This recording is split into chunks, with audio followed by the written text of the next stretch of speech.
Tervetuloa taas tänne Leffahullu-podcastin pariin. Nyt arvostelussa Maggie Gyllenhaalin The Bride-elokuva, joka tuli juuri HBO Maxiin.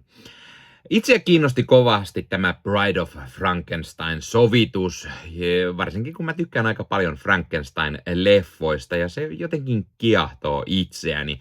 Ja kun tätä vielä tähditti aina niin loistava Christian Bale sekä paljon suitsutusta saanut Jesse Buckley, niin mä olin heti kiinnostunut. Ja vaikka mä en nyt jostain syystä tätä lopulta mennyt leffateatterin katsomaan, niin nyt kun se tuli HBO Maxiin, niin mä katsoin sen saman tien, joten arvostelua totta kai myös tarjolla. Täytyy myös mainita totta kai, että hei, jos katsot YouTuben puolelta, pistä peukku, jos tykkäät tästä, pistä kanava tilaukseen. Muistutukset kellosta päälle näitä aina, koska tulee uutta sisältöä. Kanavan tilaaminen on sinulle ilmaista, mutta auttaa minua ja tätä kanavaa todella paljon. Eli iso kiitos kaikille kanavan tilaajille. Jos haluat lisää auttaa kanavaa, niin Leffahullu YouTube-kanavan jäseneksi voi liittyä. Jäsenet muun muassa näkee videoita ennakkoon, saavat nimensä johonkin päin videoon, jakson kuvauksiin myöskin. Näin voit näyttää, että olet kanavan jäsen, kanavan tukija ja oikein iso kiitos kaikille kanavan jäsenille ja tukijoille. Nyt arvostelun, eli The Bride. Elokuvassa Frankenstein-kirjan kirjoittanut Mary Shelley, joka kuoli 1850-luvulla ja on ollut siitä asti jonkunlaisessa kuoleman välitilassa, niin nyt 1930-luvulla, johon tämä leffa siis sijoittuu, niin Mary Shelley riivaa tällaisen nuoren Ida-tytön. Ja kun tämä Ida sitten kuolee, hänet herätetään henkiin ja hänestä tulee The Bride. Eli eräänlainen versio Frankensteinin morsiammesta. Ja samalla tässä seurataan Frankensteinin hirviötä, joka lähestyy tällaista tutkijaa nimeltä Eupronius. Ja tämä Eupronius auttaa sitten tätä yli 100 vuotta sitten henkiin herätettyä ja nyt elossa olevaa Frankensteinia. Hän on siis ottanut isänsä nimen, löytämään sitten itselleen morsiammen tai luomaan siis sellaisen. Eli yhdessä sitten löytävät tämän Idan ruumiin, herättävät sen henkiin saadakseen Frankille morsiammen. Ja tästä alkaa sitten tällainen eräänlainen Bonnie and Clyde-tyylinen seikkailu ja rakkaustarina, tai Romeo ja Julia-tyylinen rakkaustarina, ja totta kai ennen kaikkea juuri semmoinen Bride of Frankenstein-sovitus, hyvin erilaisilla lähestymistavoilla ja näkökulmilla varustettuna. Varsinkin kun tämä tarina alkaa 1930-luvun Chicagosta ja on sitä kuuluisa Al Capone-ajan gangsterimenoa ja meininkiä, ja paikallinen gangsteripomo Lupino aiheuttaa sitten harmeja, ja tämä Ida tiesi tästä gangsterista ja hänen toimistaan jotain. Nyt tietenkin hän on unohtanut elämänsä ja hän yrittää saada selville, kuka hän on ja millainen suhde hänellä sitten on Frankkiin ja vähän selvittää, että kuka hän oli elossa ja mitä kaikkea hän haluaa. Ja tämä The Bride on tämmöinen mielenkiintoinen hahmo, joka on pikkusen vinksahtanut ja mä jotenkin tykkäsin tästä tosi paljon. Puhutaan hetken päästä siitä lisää. Tämä leffa on myös tämmöinen vähän niin kuin sekoitus kauhuleffaa, pikkusen romanttista leffaa, vähän synkempää huumoria, skifiä, bodyhorroria, jne. Tämä ei mikään pelottava kauhuleffa siis ole, mutta tässä on pikkasen kaikenlaisia elementtejä mukana. Elokuva on siis tämmöinen, pikkusen muistuttaa esimerkiksi Poor Things-leffaa ja tietenkin eri Frankenstein-leffoja. Ja tässä on tällaista steampunk-menoa ja meininkiä myös jonkun verran mukana. Ei ehkä ihan niin paljon kuin Poor Thingsissa, mutta sellaista on. Ja sitten samalla sitä sellaista vähän sellaista nuora-tyylistä etsivä menoa myös mukana, koska no, tässä on pari etsivää, jotka myös jahtaa tätä Frankia ja Bridea ja jotenkin se 30-luvun Chicago ja se kaikki tukee myös tätä. Tämä elokuva on siis myös tarina siitä, miten tämä The Bride yrittää löytää itsensä löytämisleffa, koska hän ei tosiaan tiedä asioita tai muista asioita siitä, kun hän oli elossa. Ja mua jotenkin huvitti, että nyt on tosi paljon näitä, niin kuin Frankenstein on nyt isosti Hollywoodissa esillä. Ensin oli Poor Things-leffa, sitten Guillermo del Toro teki tämän Frankenstein-leffan, ja nyt heti perään tuli tämä The Bride, niin jotenkin hauskaa, että se on nyt isosti esillä. Ja koodilla Leffahullu 15 saat nyt 15% alennusta Bad Record Storesta.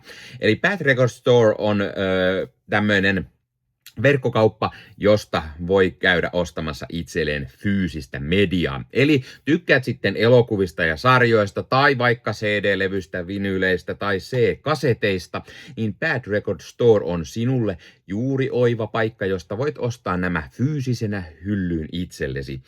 Sivustolta löytyy esimerkiksi kaikille leffadikkareille mielenkiintoisia julkaisuja. Sieltä löytyy leffoja esimerkiksi, mitä ei enää välttämättä muualta löydä, koska ne painokset on aikaa sitten myyty loppuun. Sieltä löytyy mukavasti pohjoismaalaisia julkaisuja tai Suomi-julkaisuja, eli sellaisia, mitkä moni varmasti haluaa hyllyynsä ja tykkää keräillä.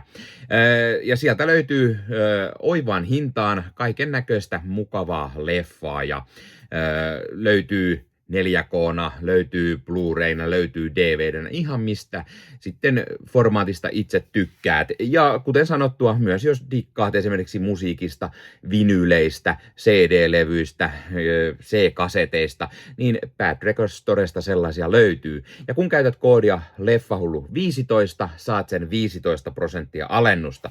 Ja kun vielä menet YouTuben puolelta, tuossa kuvauksissa alta näkyvän linkin kautta sinne Bad Record Storeen, niin sitten vielä meikäläinenkin hyötyy siitä jotain. Eli kannattaa ihmeessä käydä tuon linkin kautta, ja sitten kun käytät sellaisen koodin Leffahullu15, niin saat sen 15% alennusta. Eli mikä sen mukavampaa pikkualennus, kun käyt ostamassa itsellesi hyllyyn omaan leffakokoelmaan lisää täytettä. Eli kipin kapin katsomaan sinne, ja Bad Record Storesta on tulossa myös esittelyvideota, eli mitä kaikkea mukavaa sieltä sivustolta löytyy, joten pidä Leffahullu YouTube-kanavaa silmällä, niin lähiaikoina sinne varmasti sellainenkin ilmestyy. Nyt takaisin arvostelun pariin. Puhutaan sitten vähän näyttelijöistä.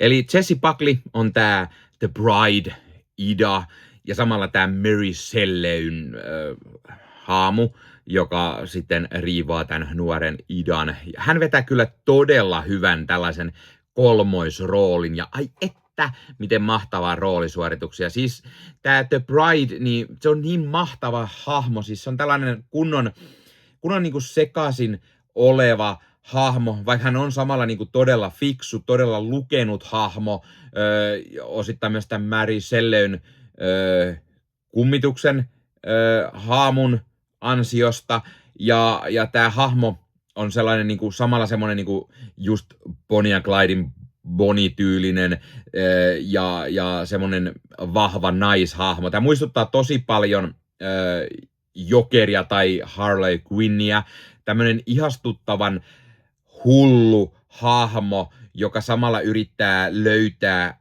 oman itsensä ja selvittää, kuka hän on, mutta samalla se pieni niin kuin hulluus puskee sieltä esille, ja Jessie Buckley vetää todella mahtavasti tämän roolin. Ja kyllä nyt periaatteessa tästäkin voisi Buckleylle tulla Oscari. Hänhän voitti tänä vuonna Hamnet-leffasta Oscarin. Sitten tässä nähdään Annette Bening, joka näyttelee tätä tohtori Euproniusta, tämmöinen fiksu tohtori, joka on tutkinut jollain tavalla henkin herättämistä myös, rakastaa Frankenstein-tarinaa ja sitä kaikkea, ja sitten törmää tähän Frankensteinin hirviöön ja yrittää sitten luoda tämän morsiammen tälle. Ja tämä on tämmöinen ihastuttavan hullu tiedemies, tiedenaishahmo, eräänlainen versio tohtori Frankensteinista, ja mun mielestä Penning sopii tosi mahtavasti tähän. Christian Bale taas näyttelee tätä Frankia, eli Frankensteinin hirviötä. Siinä on myös todella semmoista ihastuttava rooli, siis Bale tekee tosi hyvin taas ja näyttelee hirviötä, joka on vuosisadan aikana oppinut todella paljon ihmisyyttä, inhimillisyyttä, asioita maailmasta, mutta joka janoaa sitä kosketusta, rakkautta, kumppanuutta, kanssakäymisiä ihmisten kanssa, koska hän on rujon ulkonäkönsä vuoksi hieman pelätty ja syrjitty ja elää omassa maailmassaan ja varjoissa ja piilossa. Tai myös jotenkin tosi jännä, että tässä leffassa on niinku Frankensteinin hirviö ja yritetään luoda hänelle morsianta. Samaan aikaan on kuitenkin Mary Shelley, joka on ollut niin kuin oikea ihminen, joka on siellä taustalla ja jonkunlainen riivaus keissi tässä, mikä on tosi jännä, että miten tässä on se tämän kirjan luoja ja niin kuin tämä itse hirviö samaan aikaan olemassa. No joo, mutta tämä on tämmöinen niin kuin mielenkiintoinen lähestymistapa. Sitten tässä nähdään Penelope Cruz ja Peter Sarsgaard. Ne näyttelee tällaista paria etsivää tai poliisia, jotka on sitten Frankensteinin ja tämän morsiammen perässä. Cruz vetää ihan hyvän hahmon, tämmöinen naispuolinen poliisi 30-luvulla, ei ketään miespoliisi ota häntä tosissaan ja niin kuin, miten haastavaa se on, kun taas sitten tämä Peter Sarsgaard näyttelee tämän paria, joka on hän on se mies poliisi, jota kaikki niin kuin kuuntelee, mutta tämä Penelope Cruzin hahmo taas on tämän niin kuin aivot ja on se parempi etsivä. Ja yllätys, Maggie Gyllenhaalin veli Jake Gyllenhaal nähdään myös pienessä roolissa. Hän on tällainen näyttelijä Ronnie Reed, johon Frankilla on sitten pakkomielle ja jonka leffoja tämä Frank katsoo koko ajan pisin tätä leffaa kuvitellen olevansa hän. Leffassa on myös mukana taas Zlatko Buric, hän nähdään nykyään kanssa joka paikassa, ja hän näyttelee tätä gangsteripomo Lupinoa, joka tässä taustalla on, vetää hyvän semmoisen pikku gangsteriroolin. Mainitaan myös tärkeät asiat leffasta, eli ensinnäkin ihastuttava valaistus. Tässä on todella hienosti käytetty valaistusta. Lavastukset on tyylikkäitä, puvustus on todella nättiä, 30-luvun se vaatetus, kaikki se sopii tosi hyvin, ja sitten niinku, tämä niinku muistuttaa jännästi välillä, että olisi niinku mustavalkoinen ja sitten ne tietyt värit vaan puskee sieltä läpi, vaikka tämä ei ole mustavalkoinen leffa, vaan tämä on ihan värielokuva. Ja se puvustus on tosi mahtavaa. Maskeraus toimii tosi hyvin, varsinkin just tämä The Bride, Frankenstein, semmoista niinku rujoa ja tosi hienoa. Just sellainen, mistä voisi kuvitella, että voisi saada esimerkiksi Oscar-pystejä myös tai ainakin ehdokkuuksia. Kuvaus on todella nättiä, tässä on hienoja kuvakulmia ja otoksia, tykkäsin tosi paljon. Jotenkin kaikki noi tekee tästä niin kauniin ja näyttävän kokonaisuuden. Ja musiikki, ei saa unohtaa musiikkia. Siis musiikista vastaa Hildur Gunnarsdottir, joka tunnetaan varsinkin Jokeri-elokuvan musiikeista, josta hän voittikin Oscarin. Tekee tosi hyvää työtä myös tässä.